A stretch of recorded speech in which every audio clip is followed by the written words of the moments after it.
before we begin, turn off the lights, put on your headphones, and subscribe. We're trying our best.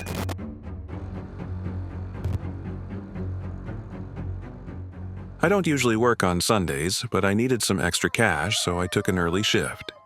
I came home at around 2 p.m. I live in this apartment building. My apartment is on the first floor, along with another one that belongs to this dude who's rarely home. There's Mrs. Rogue's place on the ground floor, and then the second floor has 2 other flats.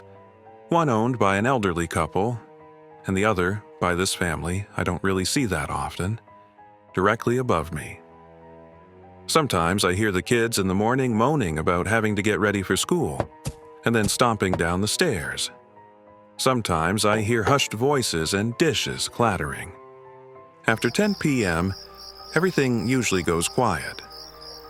I got to my door, and as I was searching for my keys in my bag, I could hear voices upstairs. They were hushed and a little tense, stressing the words and mixing them together. I couldn't really make out what they were saying, but they seemed to be talking about something really important. Now, keep in mind that I've never seen these people before. I assumed they were a family because I kept hearing the kids and sounds that I generally attribute to a family home. It's not like I've personally met them. I just assumed. Anyway, as I said, I finally got a hold of my keys and unlocked the door. Yet, I didn't immediately step inside after I opened it. I don't know why I let it swing open and remained there, listening for 2 more seconds, but I'm somewhat glad I did.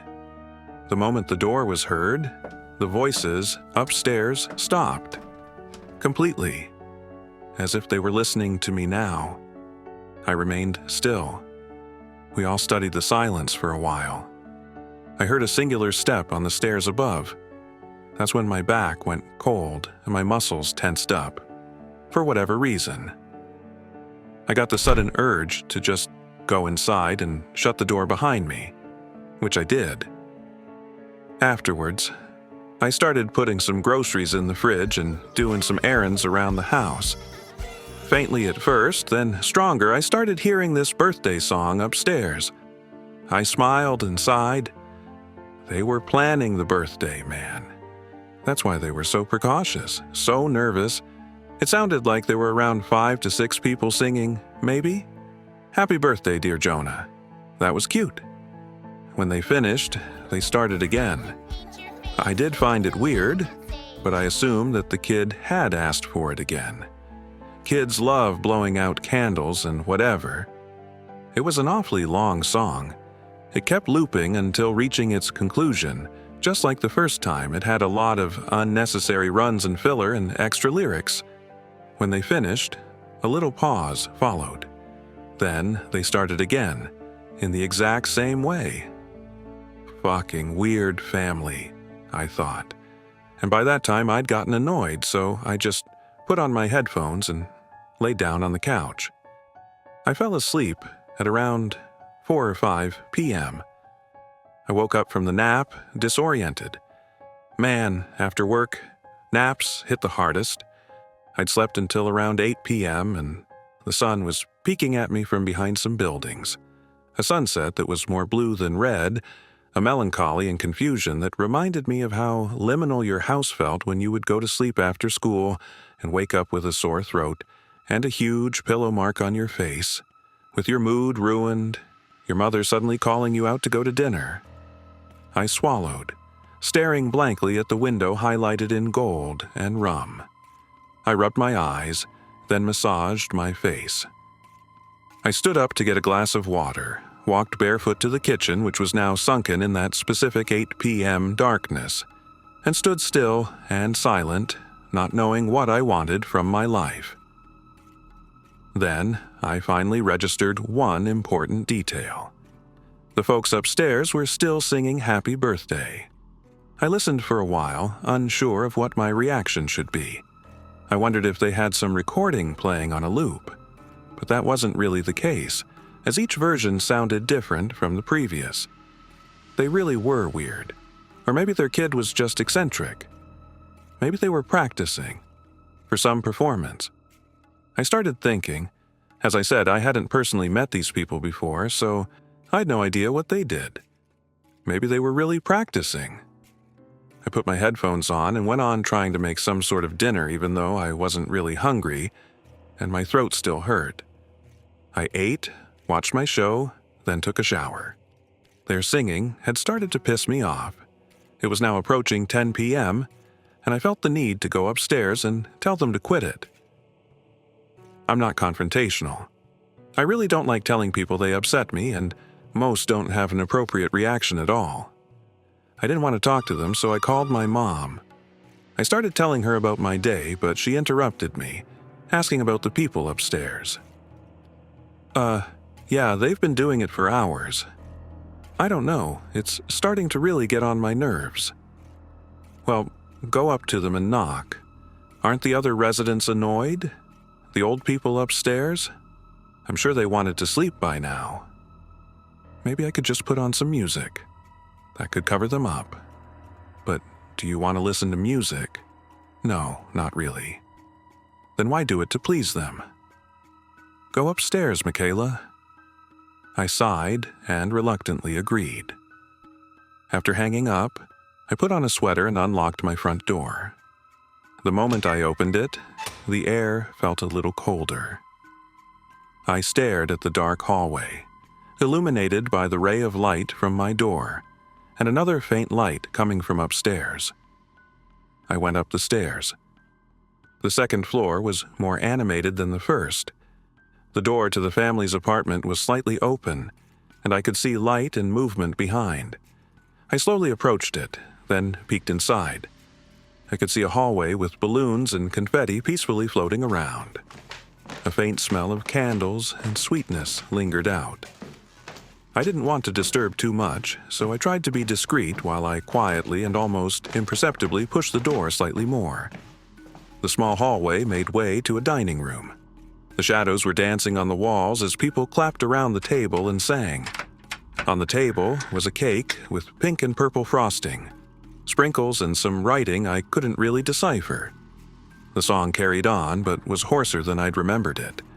People were smiling, swaying from side to side at the person sitting in front of the cake. The lighting was dim and pleasant, its only source being the candles. The people around were a little tense, but overall, it reminded me of my own birthdays as a kid. Some boxes lay scattered on the floor. I tried to take a better look at them. Or the kid. The child looked like a young boy, with a big birthday hat on. He, I think, could have been 10 or 12, and his face was round and stretched into a big smile. I stared for a while at the teeth. I don't know what prompted me to make that observation, but he had adult teeth, which were rotten and yellow, sticking out of his mouth in abnormal directions. His eyes were wide and red, as if he'd been crying for a while. I don't remember seeing him blink at all, in the minutes that I watched that felt like hours.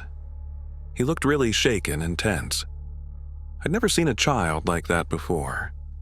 Never in my life. All the courage I'd had before peeking through the door had evaporated. I must have zoned out watching the scene when I was pulled away from my trance. The kid shifted his eyes from the candles, which had now almost completely melted, and looked straight at me. I felt seen like I'd never been before. My heart completely collapsed, leaving a painful knot in my chest as I made eye contact with the child. His smile slowly faded, turning into a grimace. I wanted to run, but I was somehow frozen in place. Suddenly, he blew out the candles and the room was engulfed in darkness. I heard something shuffle in the dark towards me, gasped, and shut the door behind me as I practically jumped down the stairs. The shuffling and scratching followed. I gripped the door and slammed it behind me just as something slammed into it from the other side. Eyes wide and unfocused, I barely managed to lock it as the banging started. The song upstairs had stopped. I looked through the peephole. The hallway was completely dark now, but I could make out the details of the face I'd looked at before in the dimly lit dining room. Only now we were at eye level, which was impossible, since that had been a kid. Had it? Or had it been just a person?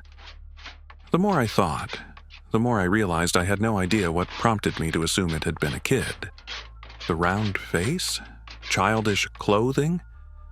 Trying to decipher the memory meant analyzing every detail of that horrible face, a thing I didn't want to do. The banging turned to scratching. I yelled I was going to call the police. My voice died in my throat. The banging was so strong that it was undoubtedly going to break down my door. Suddenly, I heard a distinct sound upstairs. The banging and scratching instantly stopped. It was a door opening. The elderly couple's door. "Hey! What on earth are you doing?" It is the middle of the night. I watched through the peephole as the kid not a kid walked away from my door, upstairs. "Quit it before I call the police. It's enough that I have to hear your kid's tantrums every day, lady, but..." The voice abruptly stopped. I listened, barely breathing. No scream, no sound. Nothing. Faint scratching, then shuffling, then a faint cry that sounded more like forced sobs. I silently dialed up the police and barely managed to whisper what was going on, afraid that I might be heard. As I was detailing the problem, I looked through the peephole once again to be greeted by that face, grimaced, eyes bloodshot and sunken into the head. "You're welcome to join next year. That's why we left the door open," came the voice of an adult, out of the face of a 12-year-old.